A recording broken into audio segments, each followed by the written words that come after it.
Assalamualaikum warahmatullahi wabarakatuh. Nama saya Fadila Rizkyani dan ini adalah video filsafat part 5 dan merupakan video terakhir dari video-video sebelumnya. Dan dalam video ini saya akan menyampaikan kesimpulan yang saya dapatkan dari pertanyaan saya, dan juga secara ringkas saya akan menyampaikan inti yang sudah saya dapat dari video part 1 sampai video part 4.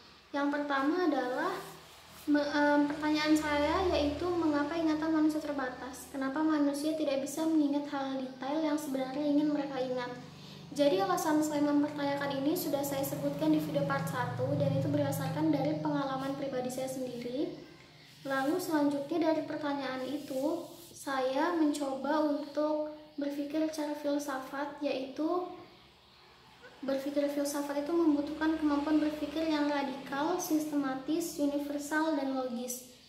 Serta saya juga sudah mempelajari di kelas filsafat tentang tingkatan berpikir, yaitu mulai dari yang ada 6 tingkatan berpikir. Tetapi dalam menjawab pertanyaan saya ini, saya menggunakan berpikir secara logis, sains, dan secara teologis.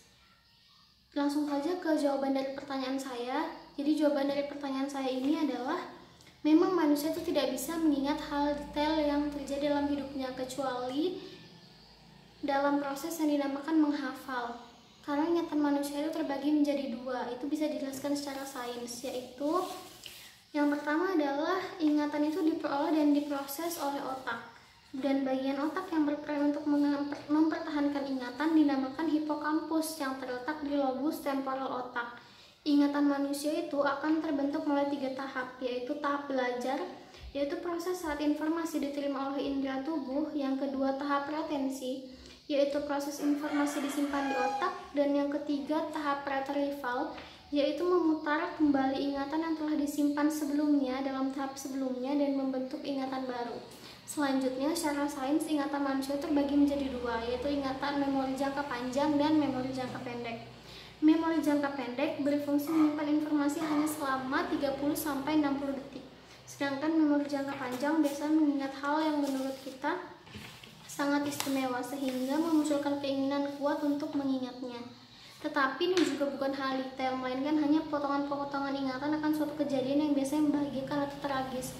Nah, ingatan jangka panjang ini yang terjadi di dalam ingatan kita sepanjang hidup. Jadi misalnya ingatan akan umur 15 tahun, ingatan akan ulang tahun yang ke-7 tahun, itu kan hanya secara sederhana ingat, tapi itu diingat sampai sekarang, dan itu disebut ingatan jangka panjang.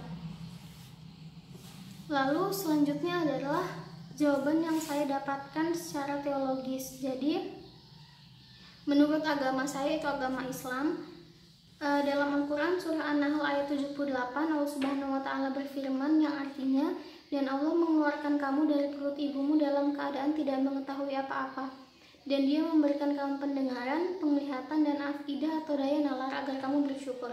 Nah, jadi maksud dari daya nalar pada ayat tersebut yaitu potensi atau kemampuan berpikir logis atau akal yang juga berhubungan dengan ingatan. Akal yang ada memiliki kaitan di dalam kolbu. Dengan demikian, arti kolbu yang realistis adalah akal atau sistem memori yang tepatnya berada di dalam otak, bukan di dalam jantung atau hati manusia. Dan menurut ayat ini juga, alat indera salah satunya itu termasuk ingatan, itu penting untuk belajar. Proses berpikir kognitif dalam sistem memori, baik itu memori jangka panjang maupun memori jangka pendek, keduanya memiliki peranan yang aktif untuk menentukan keberhasilan maupun kegagalan seseorang dalam meraih pengetahuan. Nah, jadi dari itu semua, kesimpulan yang saya dapatkan adalah ingatan manusia itu sebenarnya bisa mengingat apa yang ingin mereka ingat. Tetapi hal itu tidak berlaku pada hal-hal yang sifatnya mendetail. Dalam proses perjalanan hidupnya, seorang manusia dapat mengingat semua yang ingin diingat, termasuk rumus, materi pelajaran, maupun hal kecil dan detail yang ingin diingat. Tetapi perlu melalui proses yang dinamakan menghafal. Kemudian, menurut penjelasan yang ilmiah dan logis, kapasitas otak manusia itu memang terbatas sehingga tidak mampu untuk mengingat hal detail. Tentunya ingatan-ingatan yang sifatnya detail tidak akan tersimpan selamanya di memori memori jika tidak berulang kali diingat. Jadi itu saja kesimpulan dari pertanyaan saya, yaitu mengapa ingatan manusia terbatas dan kenapa manusia tidak bisa mengingat hal detail yang sebenarnya ingin mereka ingat. Dan ini juga berhubungan dengan esai filsafat yang sudah saya buat. Dan sebagai penutup, saya ingin mengucapkan terima kasih untuk Ibu Nisa Gena sebagai dosen yang sudah mengajarkan mata kuliah filsafat. Saya sangat senang bisa belajar filsafat karena benar-benar menambah ilmu saya, dan saya senang juga bisa menjawab sendiri pertanyaan saya yang sudah saya tanyakan melalui cara berpikir filsafat. Dan saya harapkan semoga ini dapat bermanfaat untuk diri saya sendiri, juga semoga bisa bermanfaat untuk orang lain.